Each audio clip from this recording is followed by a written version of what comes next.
Dun, dun, dun, dun, dun, dun, dun, dun, dun, dun, dun, dun, dun.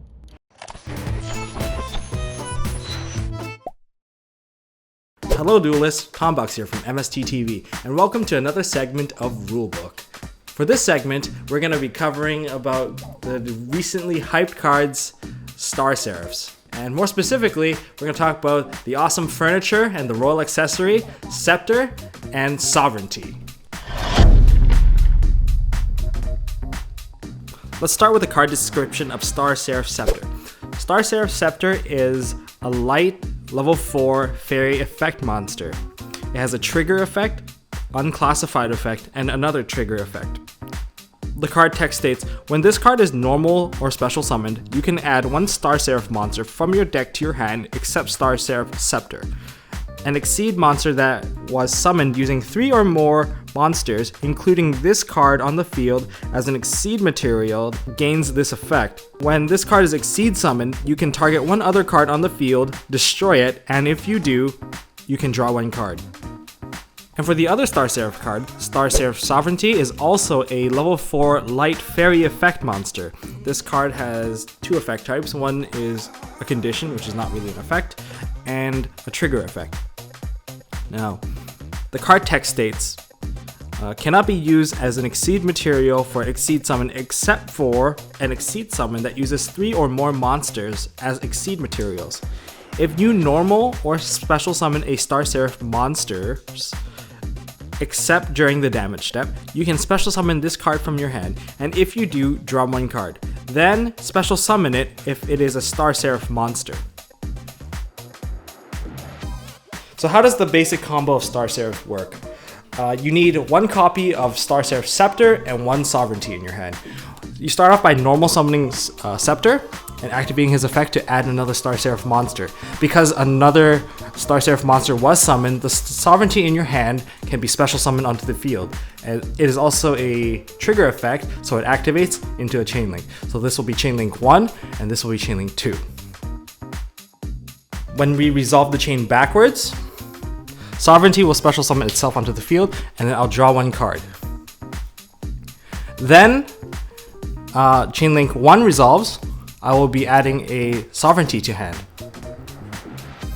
When the whole chain link resolves, one of the actions that did happen was another Star Seraph monster was summoned, and that was the Sovereignty. Therefore, the Sovereignty that you just added to your hand can trigger and special summon itself back onto the board, and also draw another card. From here, you would turn this into a 3 material Exceed, either be Stellar Knight Deltaros, or you'll turn it into an Evil Swarm Ouroboros. And that's the basic combo of how it works. So here are some of the things that you should watch out for when playing Star Seraphs. When you normal summon the Scepter, and you decide to add a Sovereignty to your hand, what happens here is, there was no new summon in this chain. All that happened was the trigger effect of Scepter. You cannot special summon the Sovereignty that was added to your hand. Another thing to look out for is Sovereignty has a condition to only be able to Exceed into 3 material or more Exceed monsters. So beware of players that try to do 2 material Exceeds plays with this card. Another thing to note about Star Seraph Scepter is that he has an optional trigger that starts with the word when, which means he can miss timing. So if you use Call the Haunted as a chain link 2, his effect will not activate, because it was not the last thing that happened in the chain. One more thing to watch out for as a Star Seraph player, especially when you're playing against Star Seraph, is the timing of Bottomless and Torrential. Say I normal summon Star Seraph Scepter and use his effect, and then I chain Star Seraph Sovereignty. So I special summon Sovereignty, and if the card that I top deck now is actually a Star Seraph monster, during this chain resolution, it will summon as a part of Sovereignty's effect. And then the next thing that happens is Star Seraph Scepter from the first chain link will add a card. Note that my opponent cannot activate Bottomless or Torrential at this time because the last thing that happened was me adding a card, not the summoning of Star Seraph Scepter. This is how you properly counter some of the Star Seraph plays. So starting with Star Seraph Scepter, summon, effect. Now at this point, if you have any effect negation, now's the time to use it. So if you have Veiler or Fiendish Chain, you do it now. Why would you do it now? Is because he's going to chain Sovereignty regardless and aim to get a draw. If the card that he draws is not a Star Seraph monster, then this board is fine because he cannot attack right now or exceed out, as this one has a condition that it can only be exceeded with 3 material exceed monsters only. If you actually top decks another Star Seraph monster, well, you're pretty screwed anyway. Let's say Fiendish Chain was not an option, and he gets the draw, and then Scepter adds a card, which will be Sovereignty again, and then he special summons this one out. This is the point where you would Torrential Tribute, because that way he's still gonna get a draw, but at least you don't have to deal with like unstoppable Deltaros at this point. But if you don't have Torrential,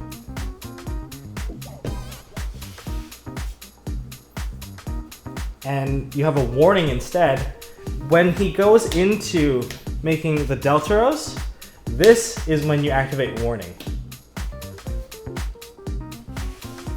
Because Scepter will actually not be able to activate, as Scepter's effect gives his effect to Deltaros, to pop cards. And if Deltaros' summon fails, this will actually fizzle and not happen as well. So this goes for warning and scolding. This is the timing for it.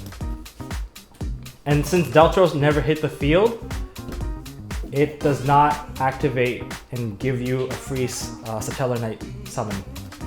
Here's why we don't use warning on the Scepter summon. So if I normal summon Scepter and before I activate his effect, the summoning gets negated by warning, he pays 2,000 life points and I go to the graveyard.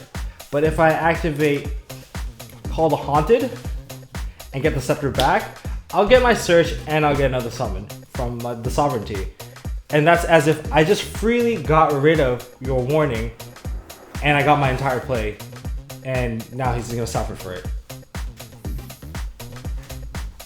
Now I'm going to demonstrate a very common opening that most Satellar Knight players will do going turn 1 with Star Seraphs. So I'll go with summoning with Scepter, effect to search, and then I'll chain Sovereignty to draw and summon. So draw, and then summon search with Scepter to get the Sovereignty, and then I will special summon the Sovereignty from the summon of the previous Sovereignty and draw another card.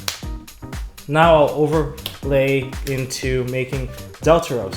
Note that you cannot use the Scepter to pop Deltaros, as the Scepter requires you to pop another card other than the card that you exceed into. So I'll use Deltaros' effect, detach, pop himself to summon out Deneb. Deneb's effect will search. And for my search, I'll usually add Altair. And then now I have a 6-card hand with, well, a Deneb on the field. And this is me going turn 1. So in other words, I am at 7 cards now. To finish it all off, I'm gonna give you a very stupid Saki play that you probably will never see, but it's kind of fun to see it in action.